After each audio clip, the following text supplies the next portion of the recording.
Assalamualaikum warahmatullahi wabarakatuh. Salam sejahtera untuk kita semua. Selamat sore Ibu Dwi Nila Andriani, Sarjana Pendidikan selaku dosen pengampu mata kuliah Ekonomi Moneter. Dan selamat sore teman-teman semua.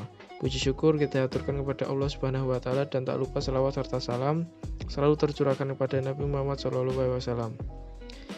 Kami dari kelompok 11 yang terdiri dari saya Bastian Alfian Pratama sebagai moderator, kemudian Megan India sebagai presentator pertama, Reza Widya sebagai presentator kedua, dan Nadinda Nur sebagai presentator ketiga. Pada hari ini kami akan mempresentasikan makalah kami yang berjudul Pasar Valuta Asing. Mungkin teman-teman semua sudah tidak asing lagi dengan pasar valuta asing. Dan mungkin ada beberapa dari teman-teman yang kurang paham mengenai pasar valuta asing. Untuk penjelasan lebih lanjut, marilah kita simak dengan seksama penjelasan pertama yang akan disampaikan oleh Megan India. Kepada Megan India, saya persilahkan.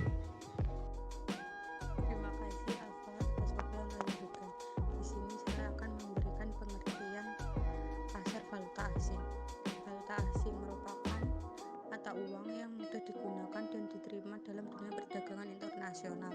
Mata uang asing ini tidak berlaku sebagai alat pembayaran yang sah untuk transaksi di Indonesia, tetapi banyak digunakan dalam transaksi dan keuangan internasional. Valuta asing yang paling banyak digunakan saat ini adalah dolar Amerika atau US dollar. Valuta asing juga termasuk sebagai salah satu bentuk fungsi dari valuta asing sendiri yaitu sebagai alat tukar internasional, alat pengendali kurs, alat pembayaran internasional, dan sebagai alat mempermudah perdagangan internasional. Spekulasi dalam valuta asing. Spekulasi dalam bursa falas maksudnya adalah melakukan transaksi falas dengan tujuan untuk memperoleh keuntungan dari turun naiknya kurs mata uang asing. Kerugian dapat terjadi akibat salah antisipasi terhadap ketidakpastian kurs suatu valuta asing tertentu. Dengan asumsi tersebut dapat dilakukan perhitungan sebagai berikut.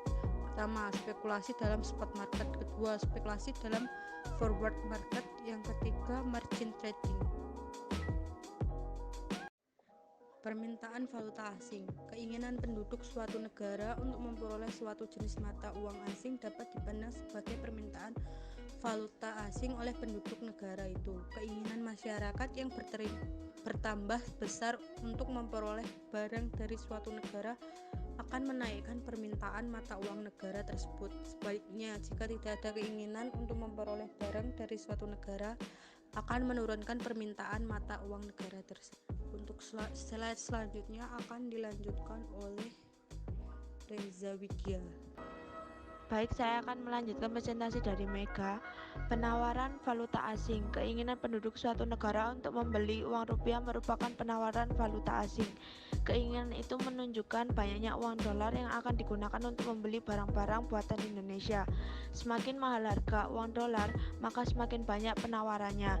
Sebaliknya, jika harga dolar cenderung murah, maka penawaran semakin menurun.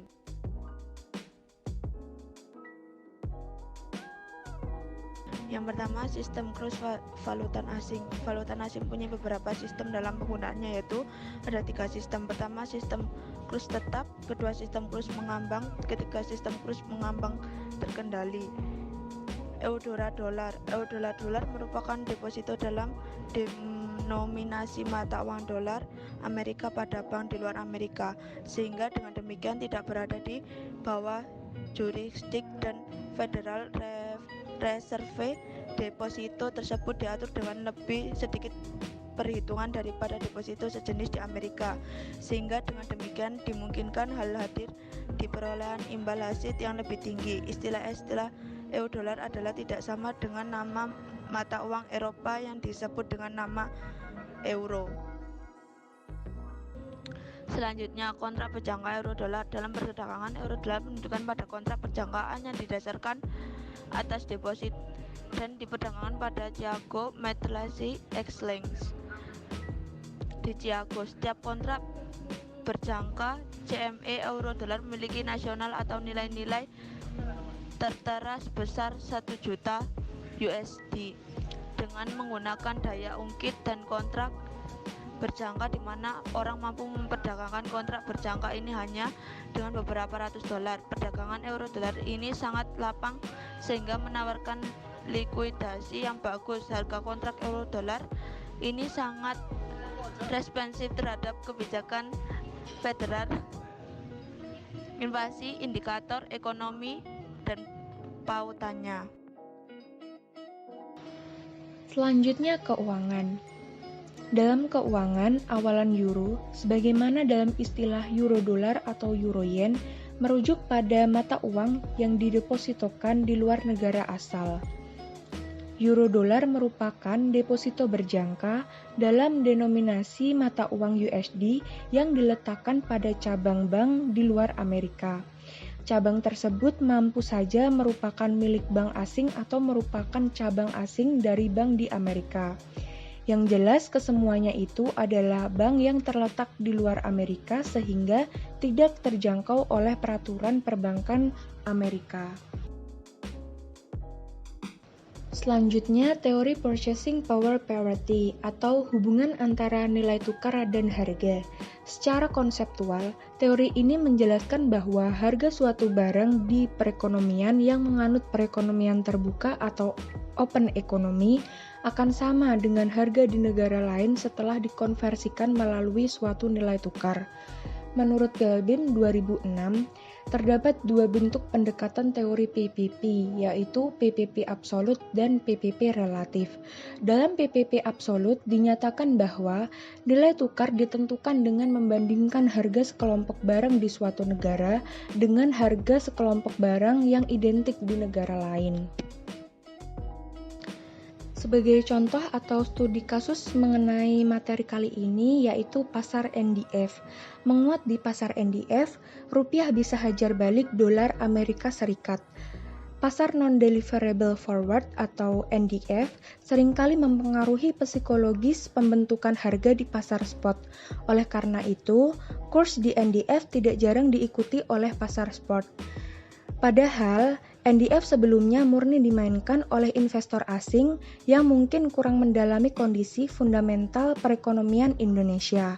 Kasus penyakit virus corona atau COVID-19 yang kembali meningkat di Eropa membuat dolar Amerika Serikat yang menyandang status safe haven kembali menjadi sasaran investasi. Jerman, salah satu negara yang menghadapi kenaikan kasus COVID-19 dan sudah menerapkan aturan pembatasan aktivitas masyarakat yang lebih ketat dan bakal berlaku hingga Juni nanti. Sekian penjelasan dari saya, selanjutnya saya kembalikan kepada Alfa Pratama selaku moderator. Terima kasih kepada Mega, Reza, dan Adinda atas penjelasannya. Demikianlah presentasi yang dapat kami sampaikan. Terima kasih atas perhatian teman-teman semua, dan mohon maaf apabila ada kesalahan baik perkataan maupun perbuatan. Selanjutnya untuk sesi tanya jawab, kami persilakan teman-teman untuk join ke link Meet yang sudah kami sediakan. Akhirul kalam, wassalamualaikum warahmatullahi wabarakatuh.